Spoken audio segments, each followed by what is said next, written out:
Welcome once again to another edition of our business community support discussions that we're having right here on Facebook for Main Street Fort Dodge Facebook page and also on YouTube at the Alpha Media YouTube channel. Of course, if you're on any of those platforms, you can comment and we'll see those and answer any questions that you might have immediately. So this really is supposed to be an interactive discussion. So if there's anything that you'd like to add, or something that you'd like us to discuss, a question or comment that you might have, please feel free to add that as we go along, and we'd be happy to discuss those things as we go as well. I want to introduce all the folks who make this possible each week. We have Cheryl O'Hearn from Spin Market and Digital. Cheryl, once again, thanks for being a part of this. Yes, we're getting on quite the roll here. What are we on? Almost 3 months now, or good 2.5 anyway. Yeah, I think we're almost into 3 months now. And also welcome to Chris Patrick, the Executive Director of Main Street Fort Dodge. Good morning, Chris. Good morning, everybody. Thanks for having me join you again today. Yeah, so we're going to be talking today about quite a few things with business community support, and we have a couple special guests joining us in a few minutes. We have Carol Lilly with Downtown Development Specialist with Main Street, Iowa, and also Carrie Prescott with Webster County Public Health. And so we'll be joining with them in just a few minutes to discuss some of the things that have been going on. But as always, guys, it just seems like it has been a busy week, and it really does seem like there are always progressions and things to talk about when it comes to COVID-19 and the way things continually change each and every day. One of those things, of course, is what's going on with cases in our area. And Cheryl, walk us through this slide that we're looking at today. This looks like we're talking about new cases and what the trend is. Right. This actually comes from Johns Hopkins Medical. You can go to the website and pull this up. As you can see, this was the most recent as of Wednesday, June 24th. And this is Iowa. You can go in and see each state, but I just pulled Iowa up, and it shows the peak area and where we are going now. So you see some ebbs and tides. Saw a little bit of a drop there, and now it's back up a little bit, and then it goes down. So it kind of gives you an idea of what the new cases are coming in. One thing that I saw on the death, I think it was 600 and some deaths as of the other day, but almost 75% they had indicated had a secondary condition that could have played into it as well. So there's a lot of information out there. The graph shows one thing, but you really also need to look at all the information. And I'm sure Carrie, when she comes on, is going to be able to update us not only locally, but statewide. This one here is also giving you some additional information on where different changes going on here in Iowa. So again, it's out of Johns Hopkins. You can go to their website and pull that up anytime. And this information was good as of yesterday at 3 a.m. Eastern time. Okay, so I mean, what we're seeing is people are getting back out there, and we're also seeing more testing going on. But rather than have us talk about this, let's bring on Carrie Prescott. Let's get somebody who knows maybe a little bit more about this. So let's get her in on the conversation. Carrie, good morning and welcome. Good morning, and thank you for the invite. It's an honor to be here, so thank you. Well, we're definitely excited to have you as a part of this. I mean, when we're taking a look at slides like these, and I'm going to make it just a little bit bigger for a few moments so people can take a look at this. But we're seeing a lot of folks who are coming into this graph. We're seeing a lot of people who are out there moving around. We're also seeing a lot of new tests going on. This is the state of Iowa. So as we look at Iowa, what are we seeing? What's going on throughout the state right now when it comes to new cases and also testing? So there has been a large surge of availability of testing. The State Department is working with local public health to be able to do surveillance testing. There's serology testing. There's the regular nasal swab testing and the nasopharyngeal and an oral swab. So there's a lot of different opportunities for anybody that wants to be tested. They can attend locally, or they can go to a Test Iowa site. I mean, there's just a lot of different places that you're able to get testing completed. and people are taking advantage of it. So, which is really a good thing. Carrie, up until maybe even just a few weeks ago, there were a lot of folks who were saying, I haven't been able to get tested. I've been told to, go home and quarantine myself. Is it the case now where it's easier to get testing than it was maybe a few weeks ago? So it kind of depends on maybe where you go. Some of our guidance from the CDC and the Iowa Department of Public Health there's parameters that you still need to meet. You need to have maybe contact or be listed as a close contact of a positive case, showing signs and symptoms. There's a lot of controversy right now about testing asymptomatic, and is that an appropriate time to test somebody that maybe isn't showing any type of symptoms and hasn't been a close contact. So we like to have that if anybody has been identified as a close contact to be tested. And so usually that's part of the criteria, and usually you can get in if you've been listed as a close contact of somebody that's been positive. And then there's it's a fine line. So the CDC recommends that we wait at least 48 hours because it takes a little bit of time for that viral load to get into your body. And so if I was exposed yesterday or got called from the public health department today and said, hey, Carrie, you were listed as a close contact yesterday for somebody that, became positive. The guidance would be for me watch your signs and symptoms. Are you an essential worker? There are rules and regulations around essential workers that can work masked. Then we have to watch signs and symptoms. I mean, there's a whole algorithm that we provide guidance to when there's somebody that's been listed as a close contact. And then we really dive into what's the close contact. Is it, that we had lunch together for 45 minutes and we're very close in our conversation, or was the close contact, quote unquote, close contact, 10 feet away at the end of a conference room table? So we walk through all of that with the person that is listed as a close contact to kind of help kind of dissect that. And then we encourage everyone to talk to their businesses, their managers, their supervisors, just so that we keep everybody in the know of kind of what's going on. Sure. So I'm not sure if that answered your question, but no, I think it does. So you mentioned a number of different tests. Mm-hmm. Can you walk me through what are those tests? What are the pros and cons to each of them?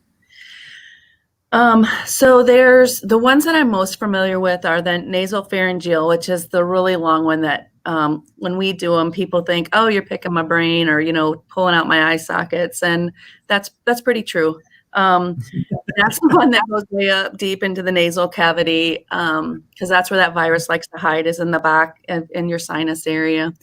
All of them are approved currently by the FDA through this emergency proclamation. So whether you get just a regular nasal swab, which is like a little Q-tip inside your membrane, or you get the brain poking nasopharyngeal, or you get a finger poke, or you get a oral swab. When you say finger poke, what does that mean? So there's one that tests the blood, so that it will poke your finger and then they scan it across it in a machine, and that can tell you if it's a rapid test. Okay. There's an oral swab, and I've heard during our surveillance that people are also analyzing, like spitting in a cup, and then they analyze the saliva. There's a wide gamut and a wide array of different kinds of tests. We at the health department stick to the old-fashioned way. We do the nasopharyngeals, and for our surveillance, we do the nasal swabs because it's less invasive. There's everybody knows about the PPE shortage and the new requirements for our providers and our long-term care facilities and residential facilities that they have to have expanded PPE, and so we want to be very, very diligent and be good stewards of our PPE. And so when we there's certain swabs and there's certain tests that require more extensive PPE. So when we do surveillance, we don't use as extensive PPE. And then so those are those little nasal swabs, which are just as effective as the nasopharyngeals, because that's, like I said, the oral, the sinus cavity and in the nasal area is exactly where that virus likes to live. So They're all approved by the FDA, so there's not one that's bad or not as good as the other. I do want to give a little bit of information. There's this, we're hearing reports of people saying that it's a false negative. And so I kind of want to address that a little bit. So let's go back to like when Carrie was exposed yesterday, and I want to get tested, and there's a timeline and things like that. So if Carrie was exposed to a confirmed case yesterday, and I got called by public health and they said, hey, Carrie, you have been listed as a close contact. The public health office is never going to say, Carrie, you were exposed to Jed Burns yesterday. We will never identify the person. We'll just say you've been listed as a close contact. We'll monitor your signs and symptoms. We'll give you advice. We'll ask you where you live, where you work, who's your close contacts, who's your family members. We really like to focus if anybody has any kind of connections to our long-term care or to our healthcare system, because that would have a little bit higher acuity in our world, because we really want to keep this out of our long-term care facilities and our hospitals. But then we also have essential services that we want to make sure stay up and running. And so we have an algorithm that we follow. So Carrie was exposed to a person yesterday. We'll talk through with Carrie as far as what are your signs and symptoms? How are you feeling? We'll give Carrie advice on you probably need to be isolated for 14 days unless you're considered an essential worker. And then we would give advice on what day to be tested if you feel to be tested.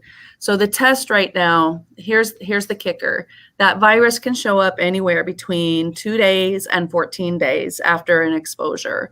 And so if Carrie ran out on day 2 and got tested and I came back negative, Carrie could be positive on day 10 because that virus just hasn't been in the body. And so we have a lot of misinformation that the tests aren't accurate. They're very much accurate. It's just that viral load hasn't been in your body enough to detect. So that's kind of the history of the testing. And then when the test comes back positive or negative for Carrie, then we start all over. So what is the suggested time frame following exposure for having that test done? Yeah, so the CDC recommends and IDPH recommends at least 48 hours. We will call our exposures and ask about signs and symptoms, because if they start exhibiting signs and symptoms, then we recommend that they get tested, just so that we know. Is we can if we can reach it out to about between day 7 and day 10 is what we're kind of seeing is happening, 4 to 10. That's kind of where we want to stay within those kind of time frames. But we've seen it as long as 14 days too that somebody came up positive. So it's a I don't want to say a guessing game, but it kind of is. It just depends on your health status, and do you have anything else going on, and do you have great lungs, or do you smoke? And I mean, there's just so many factors that we can't pinpoint that. So Sure, that makes sense. So we've looked a little bit about Iowa globally, but can we narrow down a little bit towards Webster County, which is your area of focus anyway? What are we seeing in Webster County, and how does it compare statewide? Is it staying on average with the state when it comes to confirmed cases and rates of positivity? Where does Webster County stack up? So right now we are release from isolation, and that's what the R usually stands for. It's we have an algorithm that we have to follow. So if somebody is 10 days out or 14 days out, we can release them from isolation. And so our release from isolation rate, I think we figured yesterday, was about 77%. But that again fluctuates. Today, I think we had 8 people drop that were positive, and so that recovery rate or the release rate is going to go down because now we've got additional positives. But on I don't even want to say a normal day, but on a average day, we run about 20 to 30 cases on our caseload of isolation and quarantine monitoring. And it just kind of depends on what goes on. If we're isolating more, then obviously our percentage rate is going to go down or up, or however you want to look at that. So right now, I'm really happy to say that we 75% of our people have mild symptoms and are not we're not seeing the extreme in Webster County only. We're not seeing the extreme sickness. And we've had some really great cases where we did see some pretty sick people and they recovered. So again, it just kind of depends on your body and if your lungs can fight it, and if you're pretty healthy. And we are following the state average or the state indicators, where if you have complicating medical conditions, we are seeing that. So if you have it's not really diabetes, but like COPD or emphysema or anything like that, that virus does affect you worse than regular, not regular, but people that are presumably healthy. So I want to do a shout out to all of our businesses and our skilled nursing facilities and our residential and our prison. Everybody's been doing a phenomenal job of putting in the extra precautions and making sure that we're taking care of the people of our community. Yes, we do see the numbers going up, but a lot of them are already connected to Carrie Prescott was positive yesterday. I work with Trisha Nichols. Now Trisha in close proximity. Of course, now Trisha is probably exposed as well. So, and we're seeing some cases where we have maybe household contacts. So like a man and a woman live together, the man's positive and the woman isn't. And so, I mean, it's just the contact tracing has been so interesting, and we're learning so much by doing that in Webster County. But like I said, a lot of times where we can kind of identify through our contact tracing, if I list 8 people that I had close contact with, there's a probability that 1 in that 8 is probably going to come back positive, because that's what we're seeing is that close proximity, household contacts, close working environments. So that's kind of what we're seeing in Webster County. We've maybe had a handful of people that were like, I'm wondering where you got this, but we're only as educated as what's shared with us. So sometimes, maybe somebody forgot they were somewhere else, or they traveled to another county, or, maybe they went to a bar somewhere that was higher probability, so it's just really hard. But there's only been a few handfuls that we have not been able to say, oh, you are connected to X. So that is also very enlightening for us, just to know that, we are able to kind of stay ahead of the explosion, so we kind of know they attended this particular event, and okay, we may see an additional 20 people because of this particular event that happened, or we may see an additional 2 or 3 people because they attended, a family reunion. Those are just examples. Nobody's gone to a family reunion that I know of. So sure. a lot of Iowa is now open, right? I mean, we're seeing most of the businesses open back up. There are some events that you alluded to that are taking place. Mm-hmm. When it comes specifically to businesses, and you talked a little bit about it, but how are the businesses doing on keeping their employees and customers safe? I mean, if you had to give them a rating, how are we doing with that? I try to stay away from those kinds of opinions. So Carrie Prescott speaking, I've had several conversations with business owners and bar owners and restaurants and fair board people and event planners on trying to do the right thing. It is a fine line, but as far as what we've been seeing and what we've been seeing come back through our contact tracing, if the correct parameters are put in place, the social distancing, the extensive hand washing, and the opportunity for your staff to make sure that they can wash their hands, there have been some larger events. We've had, interestingly, we've had, some of the protests. We haven't seen a lot of positives coming through from any particular activities like that. there are activities, like you said, and we're just not seeing that expansion from some of the events that have been happening. But we're we're at the infancy of opening up our county. So I say that today, and next week we could get, 20 cases drop overnight related to something. So as long as the parameters are put in place, the hand washing, do not touch your face. That's what we're finding is a lot. The transmission is droplet based. And so, touching your face is a direct avenue to get people sick. That's what I got. Got it. So, I had to call your office a few weeks ago. I don't, I think that's probably something that folks do, and basically said, hey, I've got an employee who's leaving the state. What are the suggestions for when they come back? But that's the kind of thing that you guys are great about. If people have questions specifically about how to handle things in their business, they can contact you on that. Yep, they absolutely can. And, I was just kind of looking around the CDC's area, and they've got an amazing, for anybody that's a business, they've got this toolkit, and I'm sure all of your people are pretty versed in looking up their information.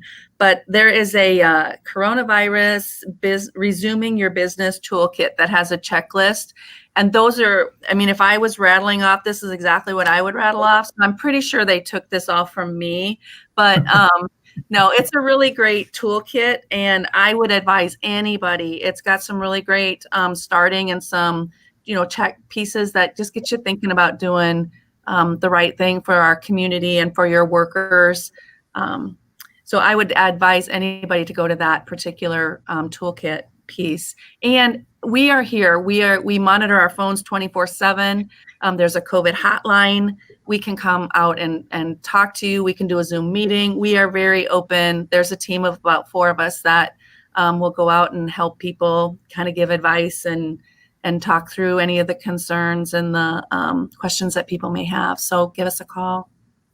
Great information today, Carrie. I just appreciate you coming on and sharing the latest with Webster County and everything that's going on. And Chris, I want to bring you into this for a moment because I know that it's not just me. It's a lot of downtown businesses and businesses all over Fort Dodge that utilize Webster County Public Health and share that information and get information there to find the best things for their business. Wouldn't you agree?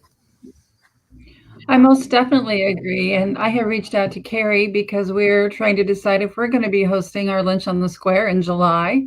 Looking forward to Farm to Fork and kind of reconfiguring those things. And with some of the cases spiking in Iowa, is the July lunch the best idea? We're hoping to get a little more information, but that was my first point of contact, was reaching out, to Webster County Public Health. And most of our businesses have too. They've utilized the information from the CDC guidelines. Most of the business are requesting masks, but not requiring masks, and have different forms of identifying social distancing in their businesses, all, the 6 feet distance. Some of them are even asking for 10 feet between people, just to make sure that their customers are staying healthy, and more importantly, their employees are staying healthy so they can get their entire workforce back on track. Old Boston's pub and restaurant are actually trying to hire some more wait staff. So, there are definitely, things are getting back on track. It's just taking a little bit of time, but everybody is trying to follow those guidelines. Yeah, I think that's right. I would say, while Carrie's right, it is easy enough for a lot of us to look up that information on CDC. Sometimes it's really nice to hear a voice that's local and that you can trust to just sort of tell you, yep, that's right, you're doing the right thing. So it is nice to have that local face and voice that we can turn to. So Carrie, thanks so much for joining us today. Absolutely. And we're here anytime. So we're welcome. Right. We welcome the invite. Thank you. Cheryl, gosh, what great information today from Carrie. She's just kind of a wealth of information when it comes to what's going on here in Webster County. And I also think really appreciate the fact that she's so easy to listen to with it as well. She just really brings it in a level that everybody can understand. So just great information. I'm glad Chris was able to get her scheduled for today. That was perfect.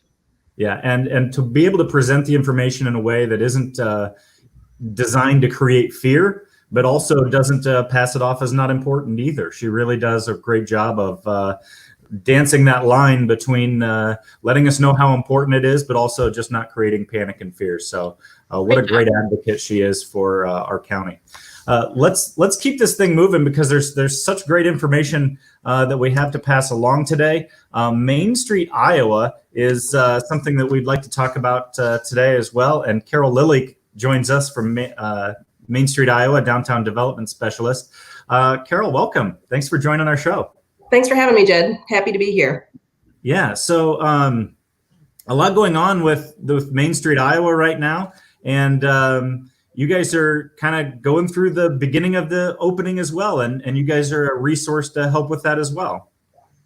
Absolutely. One of the things that we have really tried to do throughout this whole time is help find the accurate information and spread the news to the Main Street directors so they're able to help their businesses. And really what we have recommended all along, it's so nice to see Chris doing, is reaching out to public health, because that's really the important piece to keep track of what's going on in your local community. Because when we're working across the state, it's a different condition in all parts of the state. So really keeping that local connection with what's happening locally and monitoring that has been an important part of what we've been recommending to our directors.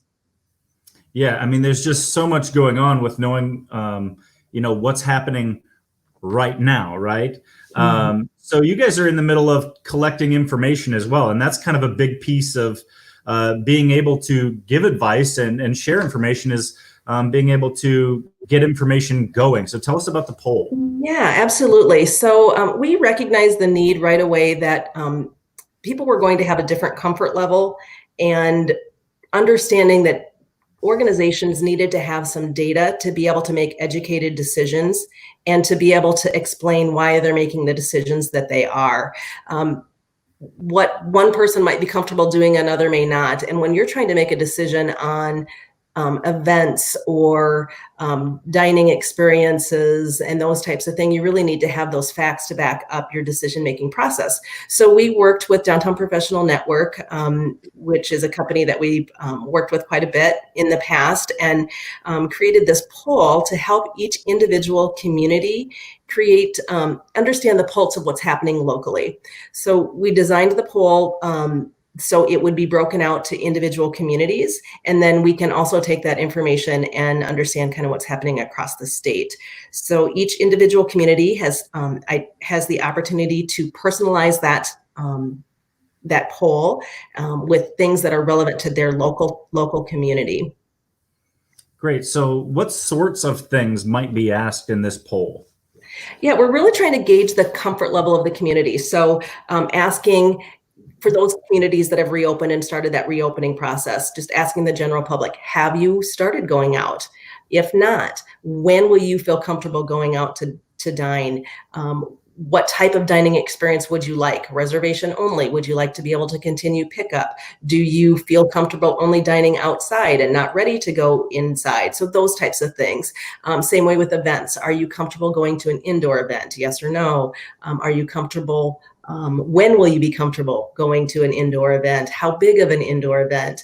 And same with outdoor activities. So kind of that guideline, really we targeted a short time period, through the next, 9 to 12 month kind of time period, because these are the decisions that our directors are needing to make now. And it's ever changing. Each community is changing as things peak and valley, as was mentioned earlier today. So it's also a poll that can be executed now and then executed again down the road as conditions change, or as you see, all right, we've gotten through this 3-month period. Let's see where people are at now. Let's see, are they ready? Is it time for us to hold that lunch on the square or lunch and learn activity? Or what do we need to do to modify it to make the public comfortable to participate? And I think that's the biggest key, is that, as things open up, we do need to be moving on and learn how to cope and live within this new world that we have, and understanding how we can do that safely. And I really love how you said, not to panic or scare people, but just really, again, make those decisions and meet people where they're at and provide the resources and activities that make them feel the most comfortable and safe. Great. So when we do this poll, who should be filling it out? Is this one per household? Are you looking for just as many people as you can to fill it out? Yeah, as many people as you can, because everybody has a different opinion, even within households. Some people are willing to get out and go and not wear a mask, and other people, are definitely not in that, not ready for that yet. So we really are hoping that communities will really launch it out, that they will get the word, they will use all the local resources that they have. We're hoping for about a 10-day period. Not every community is launching at the same time. People are looking at again, the ability to localize it is what's part of the beauty of the poll. But we'd like to get at least a 10-day period where they have plenty of time to get the response rate that makes them feel comfortable. Sure. And it's funny that you bring that up within the same household, because I think it's something that I've experienced within my house. I can even experience it within myself. We had the conversation in my home just the other day that sometimes we feel a little bit like we're not consistent in how we determine what we're feeling about going out, maybe to a restaurant. And it can change from day to day, and we don't really even sometimes know why that change occurs. So it makes sense in what you're saying. Yeah, it really does. And I think that's why getting that poll out to as many people as possible is important, because that really will help Main Street programs make the decisions that are best for their own community. Right. Chris, talk to us a little bit about Main Street Fort Dodge, your interaction with this poll, and locally where we are with this. Sure. So I think we've pretty much tailored it to Fort Dodge right now. I keep looking at it and want to change this and that every single time I open it back up. So I think I just need to stop and say we're good to go. But we will be pushing it out through PA announcements on the radio, hopefully through the newspaper, of course, social media, all of our platforms and our partner platforms, hoping to get at least 300, if not a little bit more, consumers, responses to that. I think it's super important, especially as you just look down on our Main Street, you're going to see every business opening and operating in a different fashion and a different comfort level. And a lot of that is in response to their consumers. So to be able to have a better idea overall of where our consumer is in Fort Dodge, I think it's vital. And it's vital to the Main Street program as we're looking at doing our events. Like I mentioned, the Lunch on the Square in July. We had a food supplier who notified us yesterday that they just weren't comfortable doing that yet in the month of July. So it's making us rethink where we are and trying. So we really need that information from the consumer. Without it, we might be putting on an event that nobody wants to attend, or we're not filling that gap in the community where they're needing to do something outside or even indoors just to start feeling connected with other people. And I know Cheryl will probably talk about this in a minute, but the suicide rates are going up and mental health is becoming more and more unstable with a lot of our residents across America. So making sure that we're supplying not just that retail need and e-commerce, but also making sure that the people in our district are feeling connected and emotionally supported is a big deal. Yeah, I think that's definitely the case. Carol, when you see, when you've utilized this, do you have some communities who have already implemented this poll? And if so, have you had results begin to come back? Yeah, we have. We have probably 40%, 45 of our percent of the communities that have already launched the poll.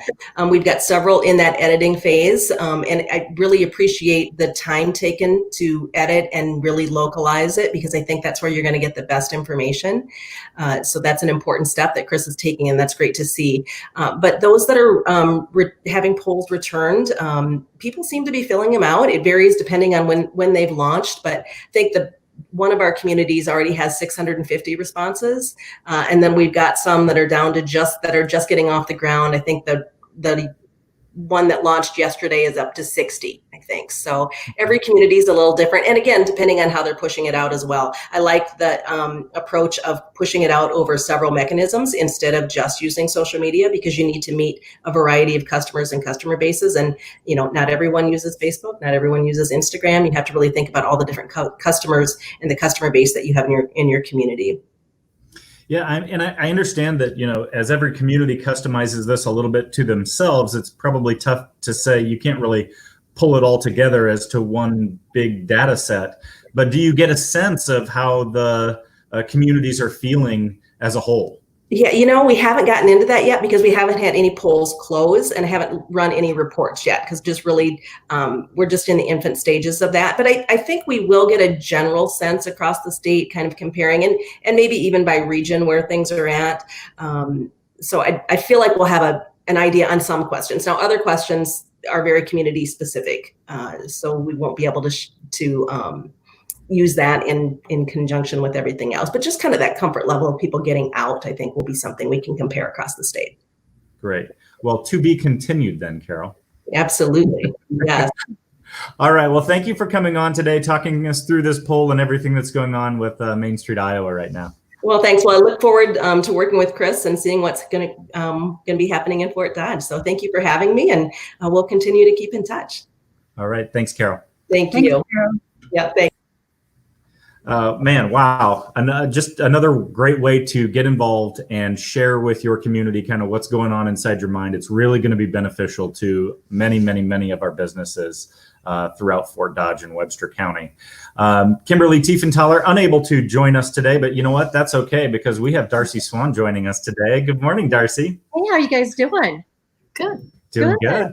Awesome. Thanks for joining, Dar. Yeah, thanks for letting me fill in for Kimberly. I always enjoy getting out and talking, so I appreciate the opportunity. So Yeah, well, we definitely enjoy it when you join us.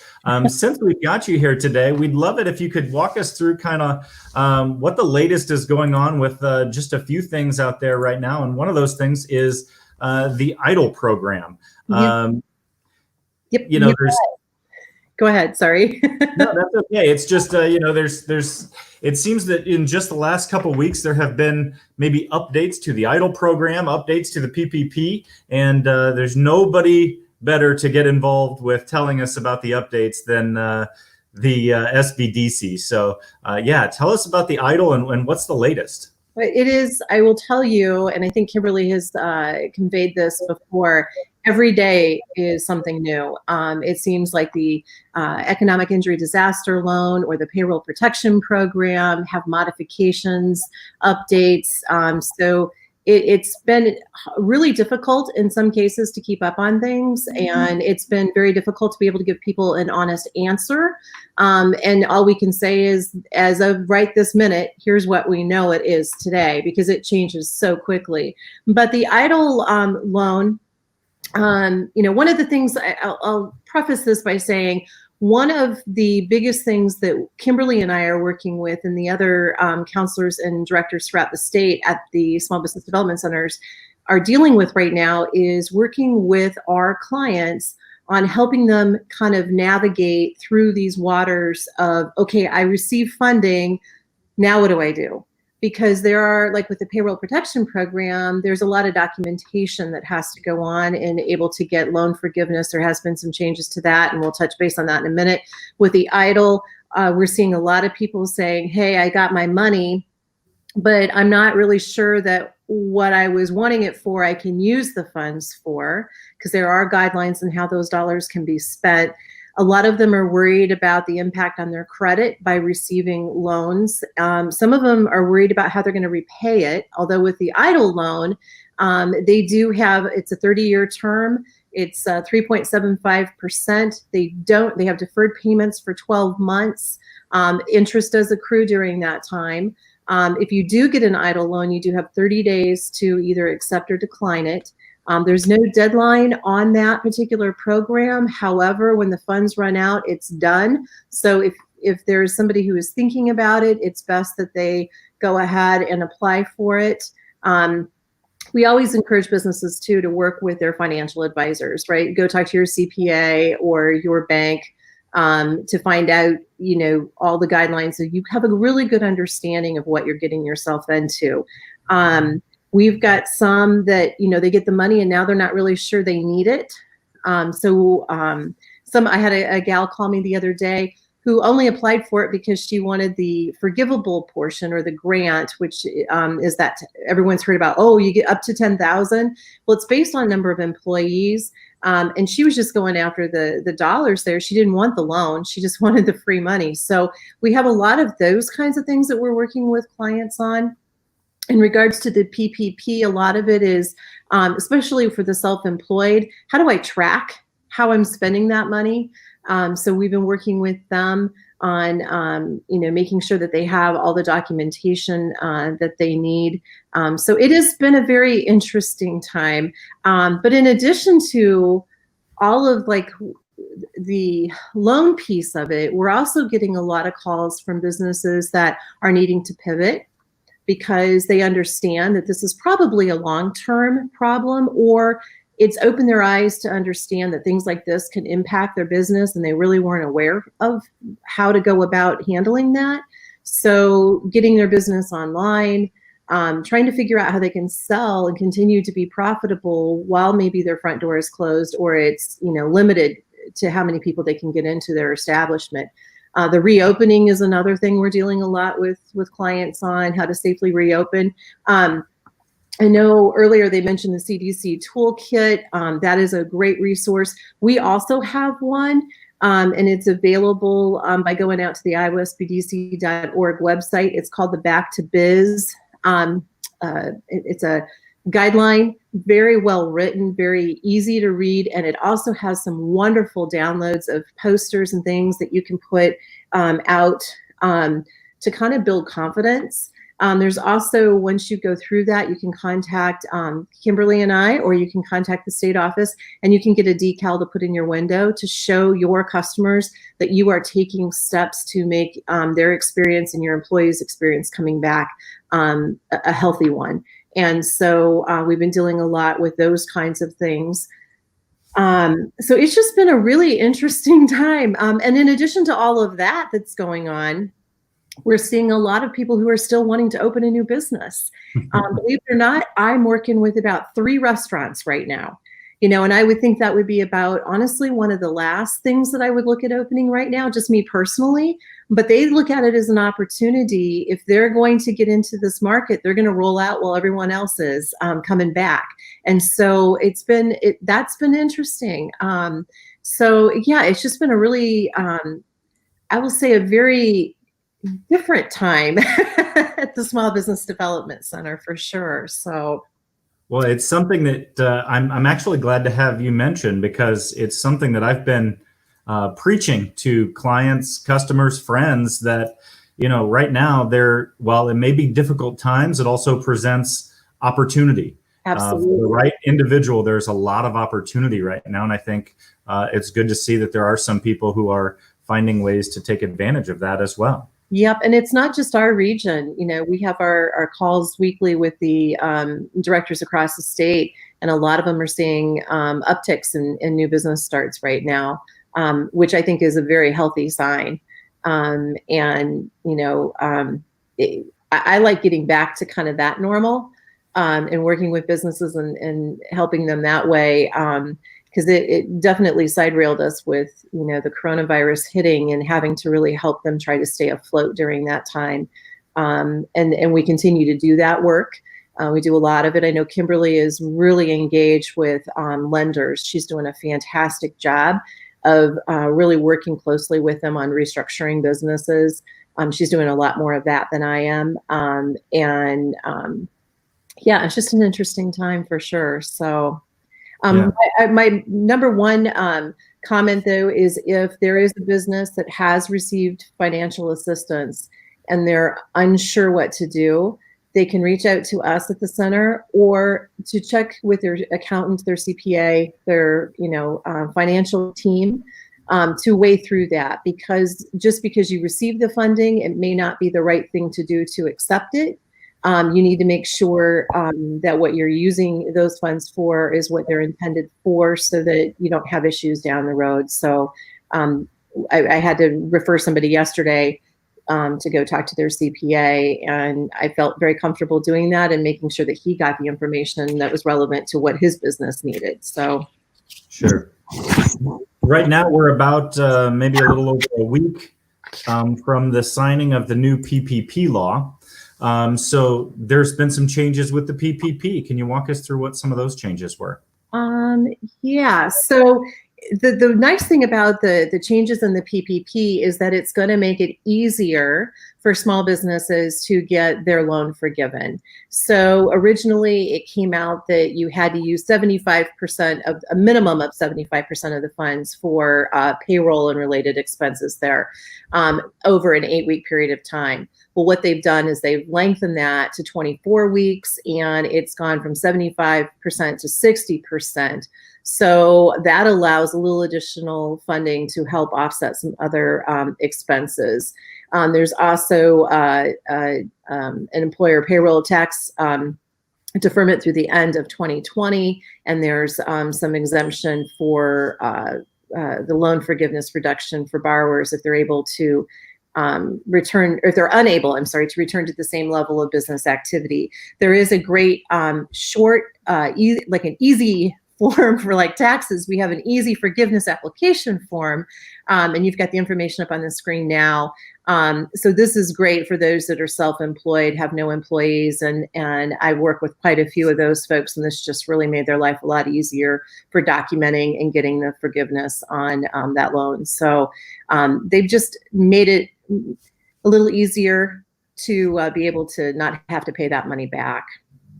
Which, when you think about it, for those businesses, some of those having to pay it back, that really hurts the cash flow there. With what you've got up on the screen right now, I was just talking to an SBA director yesterday up in the Mason City area, and he's been sitting in on these calls. I'm planning on being on the one tomorrow. These, from what I understand, are phenomenal. So if you are interested in learning more about the updates to the PPP and the EIDL program, highly recommend. You have one more chance. That's tomorrow from 1 to 2. Please hop out and register for that. It is free, and I guess the information is just, it's great. So I'm looking forward to getting on that and even getting myself more up to date on what's going on with those programs as well. Yeah, I don't think it's easy, honestly, to make sure that you have the latest information. I think when this all came out, we were all very excited, and I think rightfully so. I mean, our government did a reasonably good job of getting this out quickly and money in the hands of business owners who desperately needed it. And now we're looking at it and going, okay, how do we work through all the details that are in place? And so, you know, when those laws are put in place, the implementation, I think, takes a little while to figure out, okay, now exactly how does this work? What does this mean? And those are the things that are being worked through now. And a lot of the feedback from business owners too, you know, like you said, the government did, I think, a pretty good job of jumping on it very quickly. We have never had a national disaster like this before. I mean, you think about it, they're fairly isolated into certain regions. You have flooding, you have, you know, the hurricanes and different things like that, but they tend to be concentrated to one geographic area, not the whole nation at the same exact time. So at the beginning, it was a little rocky, right? We had the website go down with the EIDL applications. I mean, it just, they had to completely rebuild a bunch of the sites to be able to handle the traffic and things like that. So I think they did a good job. And then having the feedback from business owners and those folks, like through the SBDC and other organizations such as ours, is telling them, hey, this isn't working. You need to look at doing this, and they have done a good job, I think, of being responsive to that input. But it has not been easy. It's been a very frustrating road, not only for the business owners, but for consultants and for others. Like you said, it's a fairly complicated piece. It doesn't need to be. There are great resources out there, but yeah, it's best to get that information and make sure you have, you know, that you're educated in it. So yeah, it's that SBA.gov website would have a lot of fantastic, and the U.S. Treasury website are the two that we refer people to the most. They're the ones that have the official word, so to speak. So yeah, and if anybody has any questions about their particular business, the SBDC is always a great resource to just call. And if you guys can't provide the answer, you guys always point them in the right direction. We do. That's one nice thing about where we sit. We know a little about a lot of things, but when it gets into the real nitty gritty, we have a huge network of people. A shout out to Lisa Shimcat. A lot of you may know her from the Fort Dodge area. She's our state director. She's done a phenomenal job in building our team. We've just added some new team members on a state level. In fact, we have a gal that is working with our team for the next year through the Department of Revenue. So she will be working with folks if they have tax questions, sales tax, anything related to that, taxes, and she'll provide the free confidential consulting. That's a huge asset for us right now. And we've got some other team members coming on as well that'll really strengthen the value that we bring to business owners. So we're excited about that. Yeah. So one of the things that we always talk about is sort of ancillary issues that are affecting businesses today. And I think last week we talked a little bit about how protests have shut down some of the supply chains and made things a little bit more difficult for some businesses. And, about a month ago, we had folks on talking about mental health and how that's a struggle for our employees and businesses and, being cooped up at home, finding ways to make sure that we do have good mental health policies for our friends and our family and our employees and our business and all of those things. But, Cheryl, it's something that, without going into too many details, I guess, kind of hit close to home for some of your clients recently. Yes, every week I have a call with our advisory board for our dental professionals, and did not realize this, but we had 2 pediatric dentists commit suicide in the last 30 days. One of them just a few days ago and one of them in May. Very sad, of course, devastating for everybody that is around them, but it's also goes back to the mental health. This is hard. This is difficult. It's difficult for the business owners. It's difficult for the public, and the isolation or the frustrations of with your business, how to keep things open, how to meet all the regulations, just a variety. And then, your family life. One of the pediatric dentists had 5 children. So I'm sure, you put all that in there and it's very, very, very difficult. So we do encourage everybody, if you're having issues, here in Fort Dodge, we have a lot of resources such as Unity Point, Berry Hill, and across the state. Community Family Resources is another. There's a lot of resources here that we can help them with, and we really need to encourage anybody, if you're seeing any signs at all, whether they're verbally saying something or you just have that gut feeling that there's issues there, that we get that out to them. So I wanted to put that in because that did hit hard for everybody on the call yesterday. Yeah. And I think there are resources for that. There's trainings that we can get for inside our business as well, to see those signs and how to respond when those things happen. So definitely a tough call for you to have to be on, especially when it does hit close to home there. A lot of good information on today's call. We're creeping up on 53 minutes now. So any other information that we want to share before we wrap up this week's call? Well, I was just going to add, we've had a lot of employee recruiting, and I think Darcy and Chris have both indicated that as well. A lot of businesses actually recruiting for employees and contacting us. Again, what I advocate all along is how you look online is your first storefront. And you'd be amazed at the number of people that won't even apply because they look at your website and 2014 was the last time you updated it, and your market that you're going after for employees today, they are very savvy and they do all the research and check social media and see how you are in the community, see how you're reacting to situations, how you're making sure that everything's safe during this time for them to come to work there. All of those things are important, and so you need to make sure that online you have that information. And well, it'd been better if you'd done it before, hurry up and get it updated and take care of it. And if you have questions, give us a call. Yeah, no, we always say that the best time to do it is yesterday, but the second best time is today. Yep. Well, today's today. Before we get off though, Carrie had mentioned that, and since she's still with us, I'm going to bring her back because she did mention some mental health resources that they have there at the Webster County Department of Health. So, Carrie, walk us through. What do you guys have? You guys have some resources for businesses that might be, available to help. I'm going to unmute you. I think I've still got you muted. So there we go. I think you're okay now. That was me, sorry. All right. So we have a mental health resource directory that we worked with the community to coordinate counseling services, physicians, providers. It's just a wonderful little resource document that actually our staff use. So when we have calls for people that are seeking therapy or counseling or whatever their need is that we've identified. And I'm willing to share that, or we can put that out on our Facebook page, or we can put it out on our website for anybody in the community to access. And also, we're kind of a central point of contact. So anybody that is maybe needing some type of assistance as well, we can we have care coordinators and we have counselors here as well that can help get people connected to the services that they need in a non-threatening, non-stereotypical way. So we're here too.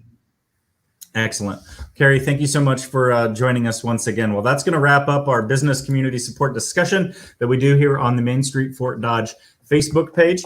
If you have something that you'd like to share with us, please let us know. info@mainstreetfd.org, and we'd be happy to share that information on our next call, which we'll do next Thursday at 9 a.m. right here on the Main Street Fort Dodge Facebook page. You can also catch us on the Alpha Media YouTube channel as well. And if you'd like to reach out to any one of our organizations directly, you can certainly do so as well. And we'd love to answer any of your questions or pass you on to the correct place to get those answers if we don't have them. So once again, thanks for joining us. And everybody, well, thank you very much for joining us, and we'll see you all next week. Thank you. Thank you. Have a great week. Great week, everyone.